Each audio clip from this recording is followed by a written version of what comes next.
ಧರ್ಮಸ್ಥಳದಲ್ಲಿ ಶವ ಹೂತಿಟ್ಟ ಪ್ರಕರಣ ದಿನಕ್ಕೊಂದು ತಿರುವು ಪಡೆದುಕೊಳ್ತಾ ಇದೆ. ಈ ಬಗ್ಗೆ ಮಾತಾಡಲಿಕ್ಕೆ ಮಾಜಿ ಸ್ಪೀಕರ್ ಆದಂಥ KG ಬೋಪಯ್ಯ ಅವರು ನಮ್ಮೊಟ್ಟಿಗಿದ್ದಾರೆ. ಸರ್, ನೀವು ಈಗ ನೋಡ್ತಾ ಇದ್ದೀರಾ ಯಾವ ರೀತಿ ಬೆಳವಣಿಗೆ ಆಗ್ತಾ ಇದೆ ಅಂತ ಹೇಳುವಂಥದ್ದು. ದಿನಕ್ಕೊಂದು ಸುದ್ದಿ ಆಗ್ತಾ ಇದೆ. ಏನು ಅನಿಸ್ತದೆ ನಿಮಗೆ ಇದ್ರ ಬಗ್ಗೆ ಸರ್? ಇದು ಬಹುಶಃ ಈ ರೀತಿ ಸುದ್ದಿಗಳು ಇನ್ನೊಂದು ಆಗಲಿಕ್ಕೆ SIT ಅವರಿಗೆ ಫ್ರೀ ಹ್ಯಾಂಡ್ ಕೊಟ್ಟಿಲ್ಲ ಅನ್ನೋದು ನೇರವಾಗಿ ಗೊತ್ತಾಗ್ತಾ ಇದೆ. ಇವತ್ತು ಎಲ್ಲ ದೃಶ್ಯ ಮಾಧ್ಯಮಗಳು, TV ಚಾನೆಲ್ಗಳು ಎಲ್ಲವೂ ಅವರು ಎಲ್ಲವನ್ನು ಕಂಡು ಹಿಡಿದು ಏನೇನು ಆಗ್ತಾ ಇದೆ ಅನ್ನೋದನ್ನು ಜನತೆಯ ಮುಂದೆ ದಾಖಲೆ ಸಮೇತ ಇಟ್ಟಿದ್ದಾರೆ. SIT ಅವರಿಗೆ ಯಾಕೆ ಸಾಧ್ಯ ಇಲ್ಲ? ನನಗನ್ನಿಸ್ತದೆ ಗೃಹ ಮಂತ್ರಿಗಳು ಉತ್ತರ ಕೊಡುವಾಗ ಈ ವಿಚಾರ ಚರ್ಚೆ ಆದಾಗ ವಿಧಾನಸಭೆಯಲ್ಲಿ ಸುಳ್ಳು ಹೇಳಿದ್ದಾರೆ. We have no interference, never interfere, ಇನ್ನೇನೇನೋ ಇದ್ದಾರೆ, ಹೇಳೋದೆಲ್ಲ ಸುಳ್ಳೆ. ಹಾಗಾಗಿ ನನ್ನ ಅನಿಸಿಕೆ ಇರುವಂಥದ್ದು, ಈ ಡಿಲೇ ಆಗಲಿಕ್ಕೆ ಸರ್ಕಾರದ ಮೃದು ಧೋರಣೆ. ಯಾರು ಇವತ್ತು ಧರ್ಮಸ್ಥಳದ ಬಗ್ಗೆ ಎಲ್ಲ ಹಿಂದೂ ಧಾರ್ಮಿಕ ಶ್ರದ್ಧಾ ಕೇಂದ್ರಗಳ ಮೇಲೆ ಅಪಪ್ರಚಾರ ಮಾಡ್ತಿದ್ದಾರೆ, ಅವರ ಮೇಲೆ ಇರುವಂಥ ಸಾಫ್ಟ್ ಆ್ಯಟಿಟ್ಯೂಡೇ ಕಾರಣ ಅಂತ. ಒಂದು ಮೃದು ಭಾವನೆ ಅವರ ಮೇಲೆ ಈ ಸರ್ಕಾರಕ್ಕೆ ಇದೆ. ಹಾಗಾಗಿ ಇದು ಆಗ್ತಾಯಿಲ್ಲ. ನೇರವಾಗಿ ಒಬ್ಬರು ಉಪಮುಖ್ಯಮಂತ್ರಿ ಹೇಳ್ತಾರೆ ಷಡ್ಯಂತ್ರ ಇದೆ ಅಂತ, ಇನ್ನೊಬ್ಬರು ಹೇಳ್ತಾರೆ ಇದರಲ್ಲಿ ಎಡಪಂಥೀಯರದು ಕೈವಾಡ ಇದೆ ಅಂತ ಉಸ್ತುವಾರಿ ಮಂತ್ರಿ ಹೇಳ್ತಾರೆ. ಇಷ್ಟು ಹೇಳಿದ ಮೇಲೂ ಏನೂ ಮಾಡೋಕ್ಕಾಗಿಲ್ಲ ಅಂದರೆ ಇದರ ಹಿನ್ನೆಲೆ ಏನು? ಮಹೇಶ್ ತಿಮರೋಡಿ ಅಂತ ಯಾರಿದ್ದಾರೆ ಅವರ ವಿರುದ್ಧವೂ ಒಬ್ಬರು ಬಂದು ನಿನ್ನೆ ದೂರು ಕೊಟ್ಟಿದ್ದಾರೆ, ಇವರು ಒಂದು ಶವ ಹೂತಿಟ್ಟಿದ್ದಾರೆ ಅಂತ ಹೇಳುವಂಥದ್ದು. ಈಗ ಮುಸ್ಕುದಾರಿ ಹೇಳುವಾಗ ಉತ್ಖನನ ಆಯಿತು ಸಾಕಷ್ಟು ಕಡೆ, ಈಗ ಅವರ ಮೇಲೆ ದೂರು ಕೊಟ್ಟಿದ್ದಾರೆ, ಏನು ಮಾಡಬೇಕು ಅಂತ ಹೇಳುವಂಥದ್ದು. ಈಗ ಇಲ್ಲಿ ಏನಂದರೆ, ಅವರು ಧರ್ಮಸ್ಥಳದ ವಿರುದ್ಧ ಇನ್ನೊಂದು ಯಾರೇ ದೂರು ಕೊಟ್ಟರು ತಕ್ಷಣ FIR. ಇವ್ರ ಮೇಲೆ ಅದು ಏನು ಮಾಡಲಿಕ್ಕೆ ಆಗೋದಿಲ್ಲ. ಇದು ಯಾರ ಕೈವಾಡ?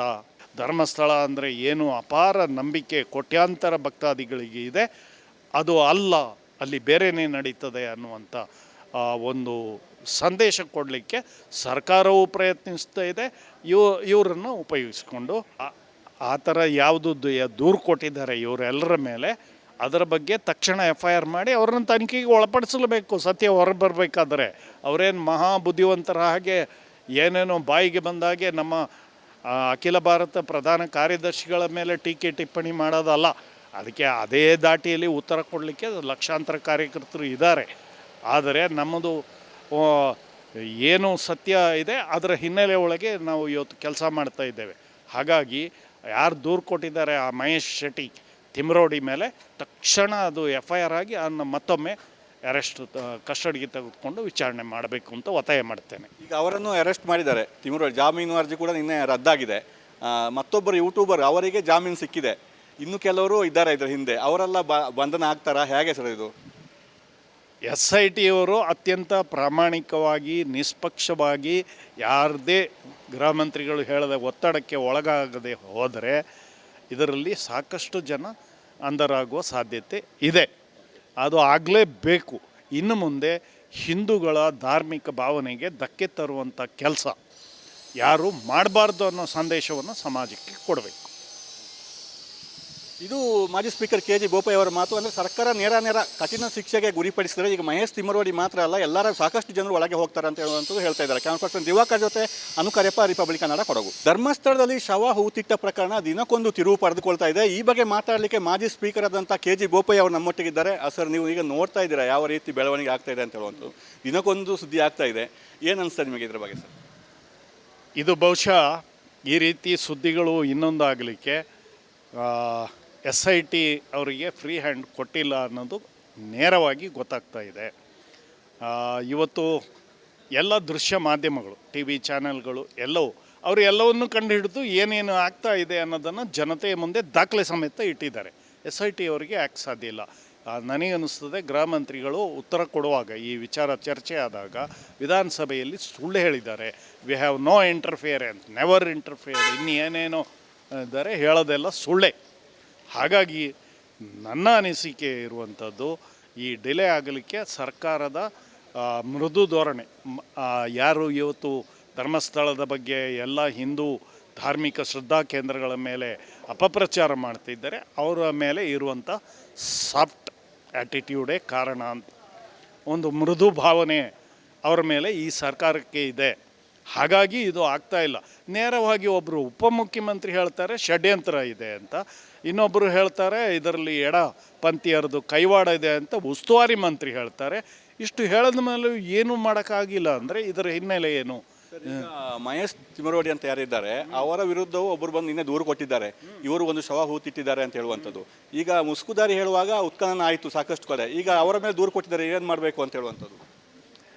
ಈಗ ಇಲ್ಲಿ ಏನಂದರೆ ಅವರು ಧರ್ಮಸ್ಥಳದ ವಿರುದ್ಧ ಇನ್ನೊಂದು ಯಾರೇ ದೂರು ಕೊಟ್ಟರು ತಕ್ಷಣ FIR. ಇವ್ರ ಮೇಲೆ ಅದು ಏನು ಮಾಡಲಿಕ್ಕೆ ಆಗೋದಿಲ್ಲ. ಇದು ಯಾರ ಕೈವಾಡ?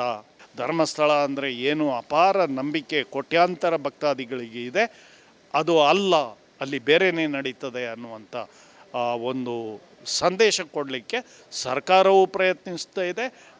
ಇವರನ್ನು ಉಪಯೋಗಿಸ್ಕೊಂಡು ಆ ಥರ ಯಾವುದು ದೂರು ಕೊಟ್ಟಿದ್ದಾರೆ ಇವರೆಲ್ಲರ ಮೇಲೆ, ಅದರ ಬಗ್ಗೆ ತಕ್ಷಣ FIR ಮಾಡಿ ಅವ್ರನ್ನ ತನಿಖೆಗೆ ಒಳಪಡಿಸಲೇಬೇಕು. ಸತ್ಯ ಹೊರಬರಬೇಕಾದ್ರೆ ಅವರೇನು ಮಹಾ ಬುದ್ಧಿವಂತರ ಹಾಗೆ ಏನೇನೋ ಬಾಯಿಗೆ ಬಂದಾಗೆ ನಮ್ಮ ಅಖಿಲ ಭಾರತ ಪ್ರಧಾನ ಕಾರ್ಯದರ್ಶಿಗಳ ಮೇಲೆ ಟೀಕೆ ಟಿಪ್ಪಣಿ ಮಾಡೋದಲ್ಲ.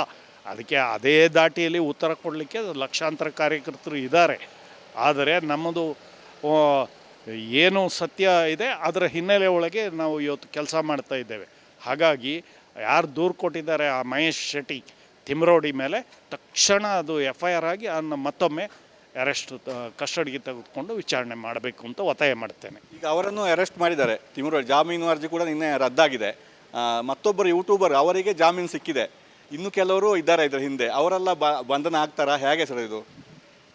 SIT ಅವರು ಅತ್ಯಂತ ಪ್ರಾಮಾಣಿಕವಾಗಿ ನಿಷ್ಪಕ್ಷವಾಗಿ ಯಾರದೇ ಗೃಹ ಮಂತ್ರಿಗಳು ಹೇಳದ ಒತ್ತಡಕ್ಕೆ ಒಳಗಾಗದೆ ಹೋದರೆ ಇದರಲ್ಲಿ ಸಾಕಷ್ಟು ಜನ ಅಂಧರಾಗುವ ಸಾಧ್ಯತೆ ಇದೆ. ಅದು ಆಗಲೇಬೇಕು. ಇನ್ನು ಮುಂದೆ ಹಿಂದೂಗಳ ಧಾರ್ಮಿಕ ಭಾವನೆಗೆ ಧಕ್ಕೆ ತರುವಂಥ ಕೆಲಸ ಯಾರು ಮಾಡಬಾರ್ದು ಅನ್ನೋ ಸಂದೇಶವನ್ನು ಸಮಾಜಕ್ಕೆ ಕೊಡಬೇಕು. ಇದು ಮಾಜಿ ಸ್ಪೀಕರ್ KG ಬೋಪಯ್ಯ ಅವರ ಮಾತು. ಅಂದರೆ ಸರ್ಕಾರ ನೇರ ಕಠಿಣ ಶಿಕ್ಷೆಗೆ ಗುರಿಪಡಿಸಿದರೆ ಈಗ ಮಹೇಶ್ ತಿಮರೋಡಿ ಮಾತ್ರ ಅಲ್ಲ, ಎಲ್ಲರ ಸಾಕಷ್ಟು ಜನರು ಒಳಗೆ ಹೋಗ್ತಾರೆ ಅಂತ ಹೇಳುವಂಥದ್ದು ಹೇಳ್ತಾ ಇದ್ದಾರೆ. ಕ್ಯಾಮರಾ ದಿವಾಕರ್ ಜೊತೆ ಅನುಕರ್ಯಪ್ಪ, ರಿಪಬ್ಲಿಕ್ ಕನ್ನಡ, ಕೊಡಗು. ಧರ್ಮಸ್ಥಳದಲ್ಲಿ ಶವ ಹೂತಿಟ್ಟ ಪ್ರಕರಣ ದಿನಕ್ಕೊಂದು ತಿರುವು ಪಡೆದುಕೊಳ್ತಾ ಇದೆ. ಈ ಬಗ್ಗೆ ಮಾತಾಡಲಿಕ್ಕೆ ಮಾಜಿ ಸ್ಪೀಕರ್ ಆದಂಥ KG ಬೋಪಯ್ಯ ಅವರು ನಮ್ಮೊಟ್ಟಿಗಿದ್ದಾರೆ. ಸರ್, ನೀವು ಈಗ ನೋಡ್ತಾ ಇದ್ದೀರಾ ಯಾವ ರೀತಿ ಬೆಳವಣಿಗೆ ಆಗ್ತಾ ಇದೆ ಅಂತ ಹೇಳುವಂಥದ್ದು, ದಿನಕ್ಕೊಂದು ಸುದ್ದಿ ಆಗ್ತಾ ಇದೆ. ಏನು ಅನಿಸ್ತಾ ನಿಮಗೆ ಇದ್ರ ಬಗ್ಗೆ ಸರ್? ಇದು ಬಹುಶಃ ಈ ರೀತಿ ಸುದ್ದಿಗಳು ಇನ್ನೊಂದು ಆಗಲಿಕ್ಕೆ SIT ಅವರಿಗೆ ಫ್ರೀ ಹ್ಯಾಂಡ್ ಕೊಟ್ಟಿಲ್ಲ ಅನ್ನೋದು ನೇರವಾಗಿ ಗೊತ್ತಾಗ್ತಾ ಇದೆ. ಇವತ್ತು ಎಲ್ಲ ದೃಶ್ಯ ಮಾಧ್ಯಮಗಳು, TV ಚಾನೆಲ್ಗಳು ಎಲ್ಲವೂ ಅವರು ಎಲ್ಲವನ್ನು ಕಂಡುಹಿಡಿದು ಏನೇನು ಆಗ್ತಾ ಇದೆ ಅನ್ನೋದನ್ನು ಜನತೆಯ ಮುಂದೆ ದಾಖಲೆ ಸಮೇತ ಇಟ್ಟಿದ್ದಾರೆ. SIT ಅವರಿಗೆ ಯಾಕೆ ಸಾಧ್ಯ ಇಲ್ಲ? ನನಗನ್ನಿಸ್ತದೆ ಗೃಹ ಮಂತ್ರಿಗಳು ಉತ್ತರ ಕೊಡುವಾಗ ಈ ವಿಚಾರ ಚರ್ಚೆ ಆದಾಗ ವಿಧಾನಸಭೆಯಲ್ಲಿ ಸುಳ್ಳು ಹೇಳಿದ್ದಾರೆ. We have no interference, never interfere, ಇನ್ನು ಏನೇನೋ ಇದ್ದಾರೆ, ಹೇಳೋದೆಲ್ಲ ಸುಳ್ಳೆ. ಹಾಗಾಗಿ ನನ್ನ ಅನಿಸಿಕೆ ಇರುವಂಥದ್ದು ಈ ಡಿಲೇ ಆಗಲಿಕ್ಕೆ ಸರ್ಕಾರದ ಮೃದು ಧೋರಣೆ. ಯಾರು ಇವತ್ತು ಧರ್ಮಸ್ಥಳದ ಬಗ್ಗೆ ಎಲ್ಲ ಹಿಂದೂ ಧಾರ್ಮಿಕ ಶ್ರದ್ಧಾ ಕೇಂದ್ರಗಳ ಮೇಲೆ ಅಪಪ್ರಚಾರ ಮಾಡ್ತಿದ್ದಾರೆ, ಅವರ ಮೇಲೆ ಇರುವಂಥ ಸಾಫ್ಟ್ ಆ್ಯಟಿಟ್ಯೂಡೇ ಕಾರಣ ಅಂತ, ಒಂದು ಮೃದು ಭಾವನೆ ಅವರ ಮೇಲೆ ಈ ಸರ್ಕಾರಕ್ಕೆ ಇದೆ. ಹಾಗಾಗಿ ಇದು ಆಗ್ತಾ ಇಲ್ಲ. ನೇರವಾಗಿ ಒಬ್ಬರು ಉಪಮುಖ್ಯಮಂತ್ರಿ ಹೇಳ್ತಾರೆ ಷಡ್ಯಂತ್ರ ಇದೆ ಅಂತ, ಇನ್ನೊಬ್ಬರು ಹೇಳ್ತಾರೆ ಇದರಲ್ಲಿ ಎಡಪಂಥೀಯರದು ಕೈವಾಡ ಇದೆ ಅಂತ ಉಸ್ತುವಾರಿ ಮಂತ್ರಿ ಹೇಳ್ತಾರೆ. ಇಷ್ಟು ಹೇಳಿದ ಮೇಲೂ ಏನೂ ಮಾಡೋಕ್ಕಾಗಿಲ್ಲ ಅಂದರೆ ಇದರ ಹಿನ್ನೆಲೆ ಏನು? ಮಹೇಶ್ ತಿಮರೋಡಿ ಅಂತ ಯಾರಿದ್ದಾರೆ ಅವರ ವಿರುದ್ಧವೂ ಒಬ್ಬರು ಬಂದು ನಿನ್ನೆ ದೂರು ಕೊಟ್ಟಿದ್ದಾರೆ, ಇವರು ಒಂದು ಶವ ಹೂತಿಟ್ಟಿದ್ದಾರೆ ಅಂತ ಹೇಳುವಂಥದ್ದು. ಈಗ ಮುಸ್ಕುದಾರಿ ಹೇಳುವಾಗ ಉತ್ಖನನ ಆಯಿತು ಸಾಕಷ್ಟು ಕಡೆ, ಈಗ ಅವರ ಮೇಲೆ ದೂರು ಕೊಟ್ಟಿದ್ದಾರೆ, ಏನು ಮಾಡಬೇಕು ಅಂತ ಹೇಳುವಂಥದ್ದು. ಈಗ ಇಲ್ಲಿ ಏನಂದರೆ ಅವರು ಧರ್ಮಸ್ಥಳದ ವಿರುದ್ಧ ಇನ್ನೊಂದು ಯಾರೇ ದೂರು ಕೊಟ್ಟರು ತಕ್ಷಣ FIR. ಇವ್ರ ಮೇಲೆ ಅದು ಏನು ಮಾಡಲಿಕ್ಕೆ ಆಗೋದಿಲ್ಲ. ಇದು ಯಾರ ಕೈವಾಡ? ಧರ್ಮಸ್ಥಳ ಅಂದರೆ ಏನು ಅಪಾರ ನಂಬಿಕೆ ಕೋಟ್ಯಾಂತರ ಭಕ್ತಾದಿಗಳಿಗೆ ಇದೆ, ಅದು ಅಲ್ಲ, ಅಲ್ಲಿ ಬೇರೆಯೇ ನಡೀತದೆ ಅನ್ನುವಂಥ ಒಂದು ಸಂದೇಶ ಕೊಡಲಿಕ್ಕೆ ಸರ್ಕಾರವು ಪ್ರಯತ್ನಿಸ್ತಾ ಇದೆ. ಇವರನ್ನು ಉಪಯೋಗಿಸ್ಕೊಂಡು ಆ ಥರ ಯಾವುದು ದೂರು ಕೊಟ್ಟಿದ್ದಾರೆ ಇವರೆಲ್ಲರ ಮೇಲೆ, ಅದರ ಬಗ್ಗೆ ತಕ್ಷಣ FIR ಮಾಡಿ ಅವ್ರನ್ನ ತನಿಖೆಗೆ ಒಳಪಡಿಸಲೇಬೇಕು. ಸತ್ಯ ಹೊರಬರಬೇಕಾದ್ರೆ ಅವರೇನು ಮಹಾ ಬುದ್ಧಿವಂತರ ಹಾಗೆ ಏನೇನೋ ಬಾಯಿಗೆ ಬಂದಾಗೆ ನಮ್ಮ ಅಖಿಲ ಭಾರತ ಪ್ರಧಾನ ಕಾರ್ಯದರ್ಶಿಗಳ ಮೇಲೆ ಟೀಕೆ ಟಿಪ್ಪಣಿ ಮಾಡೋದಲ್ಲ. ಅದಕ್ಕೆ ಅದೇ ದಾಟಿಯಲ್ಲಿ ಉತ್ತರ ಕೊಡಲಿಕ್ಕೆ ಲಕ್ಷಾಂತರ ಕಾರ್ಯಕರ್ತರು ಇದ್ದಾರೆ. ಆದರೆ ನಮ್ಮದು ಏನು ಸತ್ಯ ಇದೆ ಅದರ ಹಿನ್ನೆಲೆ ಒಳಗೆ ನಾವು ಇವತ್ತು ಕೆಲಸ ಮಾಡ್ತಾ ಇದ್ದೇವೆ. ಹಾಗಾಗಿ ಯಾರು ದೂರು ಕೊಟ್ಟಿದ್ದಾರೆ ಆ ಮಹೇಶ್ ಶೆಟ್ಟಿ ತಿಮ್ರೋಡಿ ಮೇಲೆ ತಕ್ಷಣ ಅದು FIR ಆಗಿ ಅದನ್ನು ಮತ್ತೊಮ್ಮೆ ಅರೆಸ್ಟ್ ಕಸ್ಟಡಿಗೆ ತೆಗೆದುಕೊಂಡು ವಿಚಾರಣೆ ಮಾಡಬೇಕು ಅಂತ ಒತ್ತಾಯ ಮಾಡ್ತೇನೆ. ಈಗ ಅವರನ್ನು ಅರೆಸ್ಟ್ ಮಾಡಿದ್ದಾರೆ. ತಿಮ್ಮರೋಡಿ ಜಾಮೀನು ಅರ್ಜಿ ಕೂಡ ನಿನ್ನೆ ರದ್ದಾಗಿದೆ. ಮತ್ತೊಬ್ಬರು ಯೂಟ್ಯೂಬರ್ ಅವರಿಗೆ ಜಾಮೀನು ಸಿಕ್ಕಿದೆ. ಇನ್ನು ಕೆಲವರು ಇದ್ದಾರೆ ಇದರ ಹಿಂದೆ, ಅವರೆಲ್ಲ ಬಂಧನ ಆಗ್ತಾರಾ, ಹೇಗೆ ಸರ್ ಇದು? SIT ಅವರು ಅತ್ಯಂತ ಪ್ರಾಮಾಣಿಕವಾಗಿ ನಿಷ್ಪಕ್ಷವಾಗಿ ಯಾರದೇ ಗೃಹ ಮಂತ್ರಿಗಳು ಹೇಳದ ಒತ್ತಡಕ್ಕೆ ಒಳಗಾಗದೆ ಹೋದರೆ ಇದರಲ್ಲಿ ಸಾಕಷ್ಟು ಜನ ಅಂಧರಾಗುವ ಸಾಧ್ಯತೆ ಇದೆ. ಅದು ಆಗಲೇಬೇಕು. ಇನ್ನು ಮುಂದೆ ಹಿಂದೂಗಳ ಧಾರ್ಮಿಕ ಭಾವನೆಗೆ ಧಕ್ಕೆ ತರುವಂಥ ಕೆಲಸ ಯಾರು ಮಾಡಬಾರ್ದು ಅನ್ನೋ ಸಂದೇಶವನ್ನು ಸಮಾಜಕ್ಕೆ ಕೊಡಬೇಕು.